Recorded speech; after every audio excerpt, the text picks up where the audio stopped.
ఒక్క దెబ్బకి దీప, కార్తీక్ లను దూరం చేసిన జ్యో. కత్తిపట్టిన కాంచన. 2 వారాలు ఔట్. నెలలో పెళ సీఈఓ పదవి కోసం కంపెనీలో బోర్డ్ మీటింగ్స్ రచ్చ కొనసాగుతుంది. ఈ క్రమంలోనే జ్యోని కార్తీక్ దెబ్బ కొడితే. నేటి కథనంలో జ్యో, దీప, కార్తీక్ లను ఇద్దరినీ దెబ్బకొట్టింది. ఇద్దరినీ ఒక్క దెబ్బతో విడగొట్టేసింది. ఈ క్రమంలోనే నేటి కథనం ఆసక్తికరంగా సాగింది. కాంచన ఉగ్రరూపం కూడా ఆకట్టుకుంది. ఇప్పుడు ఆ వివరాలు చూద్దాం. సీఈఓ ఓట్లు ప్రోసెస్లో జ్యోత్నకు, దీపకు సరి సమానంగా ఓట్లు పడతాయి. దీంతో కంపెనీకి సీఈఓను ఎవరిని చేయాలనే సందిగ్ధత నెలకొంటుంది. ఏంటి ఇద్దరికి సమానంగా ఓట్లు వచ్చాయే, ఇప్పుడేలా అంటాడు శివనారాయణ. ఏముంది ఇద్దరు సీఈఓలుగా ఉంటారు అంటాడు కార్తీక్. అదేలా కుదురుతుంది అంటుంది జ్యోత్స్న కోపంగా. ఉన్నవాళ్లంతా మీ ఇద్దరిని సీఈఓలుగా కోరుకుంటున్నారు. ఒక్కరినే ఎలా సీఈఓను చేస్తాం అని అంటాడు కార్తీక్. ఇద్దరు చేయడం కుదరదు అంటుంది జ్యోత్స్న కోపంతో రగిలిపోతూ. వెంటనే మధ్యలో శివనారాయణ కల్పించుకుని కుదురుతుంది అని అనడంతో జ్యోత్స్న, పారిజాతం షాకవుతారు. ఎలా కుదురుతుంది చైర్మన్ గారు అని అడుగుతుంది జ్యోత్స్న. ఇక్కడ సమర్థత ఉన్నవాళ్లకు అర్హత ఉంటుంది జ్యోత్స్న. ఇద్దరికి సమానంగా ఓట్లు వచ్చాయంటే ఇద్దరికి అర్హత ఉందని అర్థం.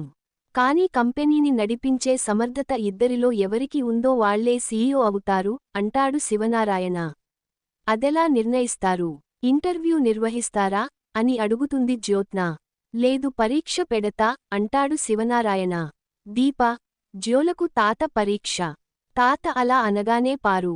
అంటే వీరిద్దరు ఇప్పుడు చదువుకోవాలా అండి అని అడుగుతుంది. పారిజాతం, ఇది చదువుకునే పరీక్ష కాదు, సాధించే పరీక్ష. హైదరాబాద్లో మనకు ఉన్న రెస్టారెంట్లో 2 నష్టాల్లో ఉన్న బ్రాంచీలు ఉన్నాయి.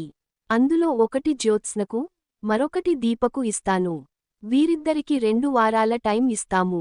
ఆ రెస్టారెంట్లకు సంబంధించిన పూర్తి బాధ్యత వీళ్ళిద్దరివే. ఈ 2 వారాల్లో వీళ్లే నిర్ణయాలు తీసుకుని కస్టమర్స్ ఎవరు రాని రెస్టారెంట్లకు ఎవరైతే కస్టమర్లను రప్పిస్తారో వాళ్లే విజేత. రెస్టారెంట్ను నష్టాల్లో నుంచి లాభాల్లోకి ఎవరు తీసుకువస్తారో వాళ్లే విజేత. పోటీకి సిద్ధమైన పెద్ద అక్క చిన్న అక్క. తాత మాట్లాడుతూనే ఉంటాడు. అంతా వాళ్ల సొంత తెలివితేటలకు, సమర్థతకు ఇదే అసలైన పరీక్ష. మళ్లీ 2 వారాల తర్వాత బోర్డ్ మీటింగ్ జరుగుతుంది. అప్పటివరకు ఎవరి రెస్టారెంట్ అయితే మార్కెట్లో మంచి పేరు సంపాదించి లాభాల్లో ఉంటుందో వాళ్లే సీఈఓ అవుతారు. అంతవరకు వీళ్ళిద్దరు టెంపరరీ సీఈఓలుగా ఉంటారు. రోజూ ఆఫీసుకు వస్తారు. రెస్టారెంట్ను ఎలా డెవలప్ చేయాలో, ఎలా ప్రాఫిట్ లోకి తీసుకురావాలో వాళ్లే ఆలోచిస్తారు. కావాలంటే సలహాలు ఇస్తాం. కానీ మీ విజయానికి మా సలహాలతో సంబంధం లేదు. రెస్టారెంట్స్ మీవి, నిర్ణయాలు మీవి, గెలుపు మీదే. దీనికి మీరిద్దరూ ఓకేనా అని అడుగుతాడు శివనారాయణ. దీంతో జ్యోత్స్న, దీప ఇద్దరూ ఓకే అంటారు. అవకాశాన్ని వాడుకున్న జ్యో, ఇది మామూలు దెబ్బ కాదయ్యో. మధ్యలో కార్తీక్ మాట్లాడుతూ, చాలా న్యాయబద్ధమైన పోటీ పెట్టారు. థాంక్యూ సో మచ్ చైర్మన్ గారు అంటాడు కార్తీక్. పోటీ నాకు ఓకే బావా, కానీ ఒక కండీషన్. ఈ పోటీ నాకు, దీపకు మాత్రమే.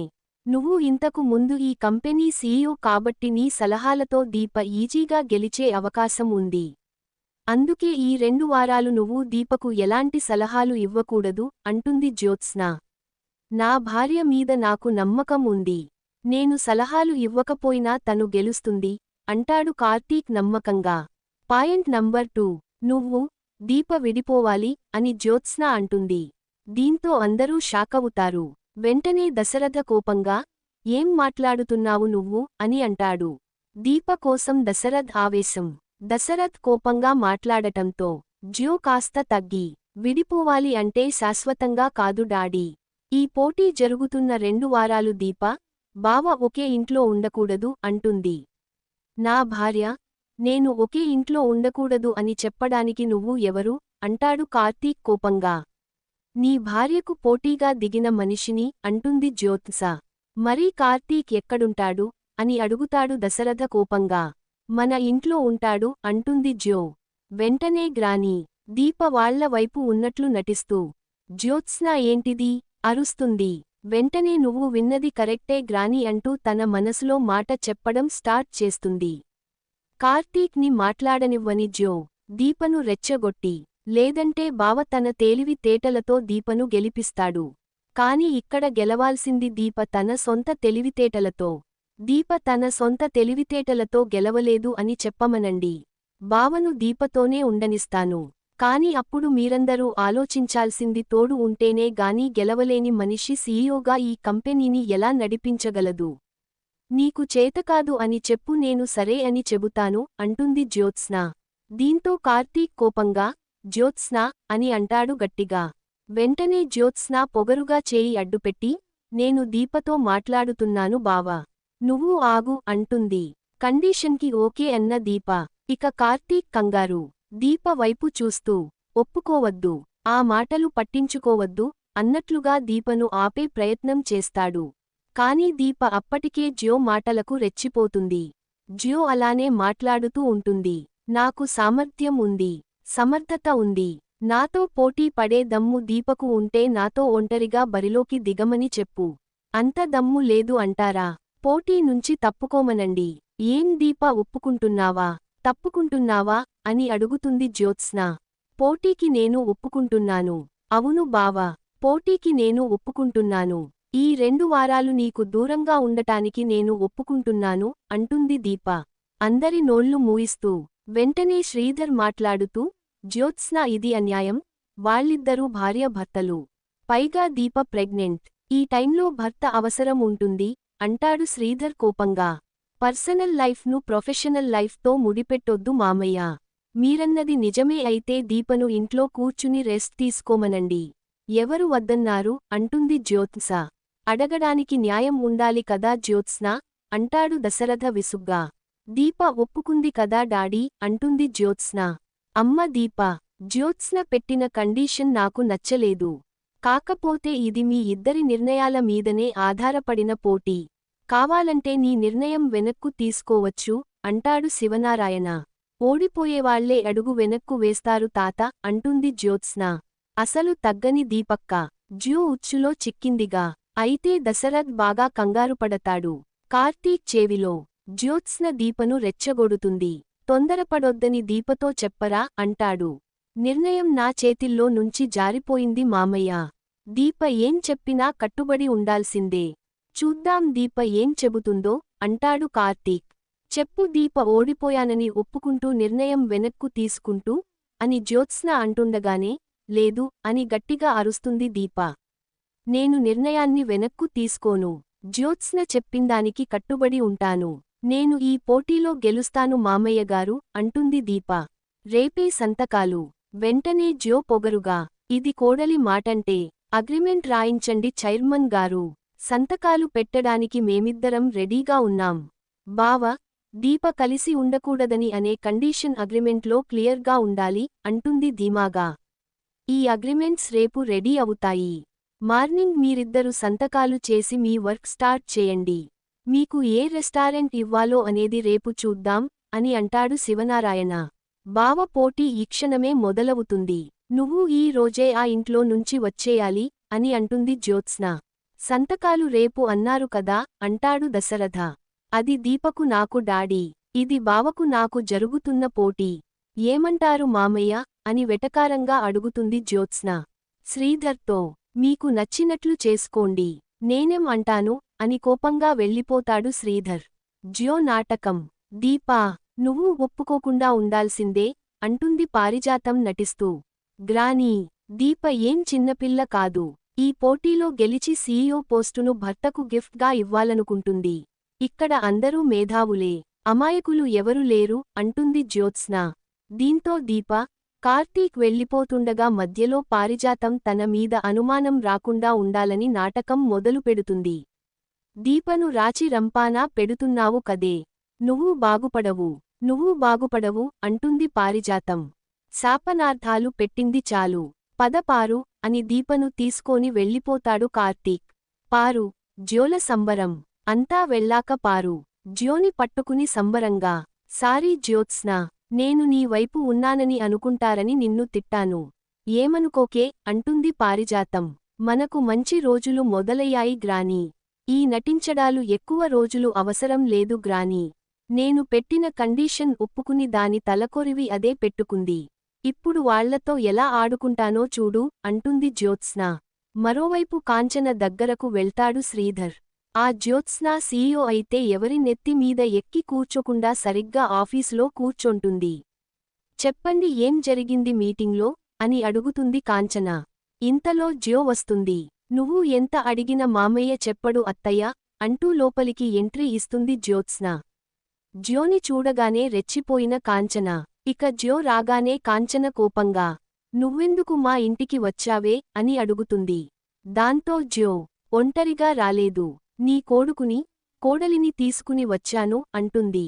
ఇంతలో పాయింట్ దీప, కార్తీక్ కూడా వస్తారు అక్కడికి. అయితే కాంచన జ్యో మీద కోపంతో వాళ్ళు ఎలాగూ వస్తారు, నువ్వెందుకు వచ్చావు అని మరోసారి అడుగుతుంది. జరిగింది చెప్పడానికి అంటుంది జ్యోత్స్న. జ్యోత్స్న అని అంటాడు కార్తీక్. అత్త అడుగుతుంది కదా బావా అని జ్యోత్స్న అంటుంది. అత్త అని వరుస పెట్టి పిలవాల్సిన అవసరం లేదు. నా పెళ్లి జరిగే వరకు నీ కొడుకు నా బానిస అని నువ్వు అన్నాక ఇంకా నీకు నాకు బంధమేంటే అంటుంది కాంచన కోపంగా. నేను ఇంత పచ్చిగా అనలేదు. అగ్రిమెంట్ ఎప్పటివరకు ఉంటుందని నువ్వు అడిగితే నా పెళ్లి జరిగే వరకు ఉంటుందని చెప్పాను అంతే అంటుంది జ్యోత్స్న. సభాష్ అత్తోయ్ కత్తిపట్టి వణికించిన కాంచన. జ్యో అలా అనడంతో కాంచన కోపంగా నీ పెళ్లి జరిగాకే నిన్ను మేనకోడలిగా చూస్తాలే అంటుంది. మేనకోడలిగా ఏంటి, కోడలిగానే చూస్తావు అంటుంది జ్యోత్స్న. దీంతో కాంచన కోపంగా ఆపవే అని అరుస్తూ చేతిలోని కూరగాయల ప్లేట్ని నేలకేసి కొడుతుంది. నీ ఇంట్లో నిలబడి నోటికి వచ్చింది కూస్తే ఎక్కడ నాకు అధికారం లేదు కాబట్టి నోటితో సమాధానం చెప్పి తలదించుకుని వచ్చాను. అదే మాట నా ఇంట్లో మాట్లాడితే నాలుక కోసేస్తాను అంటూ వార్నింగ్ ఇస్తుంది కాంచన. దాంతో జ్యో చప్పట్లు కొట్టి ఇది శివనారాయణగారి ఇంటి ఆడపడ్చు పవర్ అంటే ఆడదాన్ని చేతులు చరిచి ఆగిపోయాను. అదే మగాడిని అయ్యుంటే తోడ కొట్టి మీసం మేలేసేదాన్ని అంటుంది. నా పౌరుషానికి నువ్వేం ప్రశంసలు అవసరం లేదు. ముందు నువ్వు బయలుదేరు, నీ పెళ్లిలో కలుద్దాం అంటుంది కాంచన కోపంగా. బావ చేయి పట్టిన దొంగ మరదలు, నా పెళ్లి చూడాలని ముచ్చటపడుతున్నట్లు ఉన్నావు. అది తొందర్లోనే జరుగుతుంది లే అత్తా. నీ ఆశీర్వాదం అక్షింతలు లేకుండా నా మెడలో మంగళసూత్రం కట్టించుకుంటాను లే. మామయ్య నువ్వు ఏదైతే అత్తతో చెప్పాలనుకుంటున్నావో అది నేనే చెబుతాను. నేను నీ కొడుకుని తీసుకుపోతున్నానని చెప్పడానికి వచ్చాను. రా బావ అంటూ కార్తీక్ చేయి పట్టుకుని వెళ్లబోతుంది జ్యోత్స్న. దాంతో కాంచన ఉగ్రరూపంతో ఏయ్ నా కొడుకు చేయి వదలవే, వదులు అని గట్టిగా కాంచన అరవడంతో జ్యోత్స్న చేయి వదిలేస్తుంది. ఎక్కడికి తీసుకుపోతున్నావే, ఏరా అది తీసుకుపోతుంటే నువ్వెక్కడికి వెళ్తున్నావురా అని అడుగుతుంది కాంచన. రావాలి సూరజ్ వెంటనే. ఇక కాంచన అలా ఆవేశంగా ఊగిపోవడంతో జ్యో నవ్వుతూ దానికి కూడా నేనే సమాధానం చెబుతాను అత్తా. నీ కొడుకుని మా ఇంటికి తీసుకెళ్తున్నాను. 2 వారాలు మా ఇంట్లోనే ఉంటాడు అంటుంది. 2 ఏళ్ల నుంచి మీ ఇంట్లోనే ఉంటున్నాడు అని అంటుంది కాంచన. ఇకపై పూర్తిగా మా ఇంట్లోనే ఉంటాడు. మీ ఇంటికి రాడు. దీప మా ఇంటికి రాదు. ఇద్దరు కలవరు అంటూ మొత్తం విషయాన్ని చెబుతుంది జ్యోత్స్న. కాంచన షాక్ అవుతుంది. అక్కడితో ఎపిసోడ్ అయిపోయింది. అయితే నెల రోజుల్లో నీ పెళ్లి అని దీప, కార్తీక్ చెప్పడం. పాయింట్ సూరజ్ అనే క్యారెక్టర్ ఎంట్రీ ఇవ్వడం. అతడే జ్యోకి సరైన మొగుడు అని అభిమానులు ఫిక్స్ అవ్వడం. ఇదంతా తెలిసిందే. మన దీపక్కను, కార్తీక్ బాబుని విడదీస్తున్న జ్యో తిక్క కుర్చాలంటే సూరజ్ రావాల్సిందే. పైగా కార్తీక్, దీపలు నెల రోజుల్లో పెళ్లి అన్నారు. అందులో 2 వారాలు దీప, కార్తీక్ కలిసే ఉండరు. మిగిలేది మరో 2 వారాలు. నిజానికి నెల రోజుల గడవు మొదలుపెట్టి 4-5 రోజులు గడిచింది కూడా. మరి ఎప్పుడు సూరజ్ వస్తాడో, ఎప్పుడు పెళ్లి చేస్తారో చూడాలి.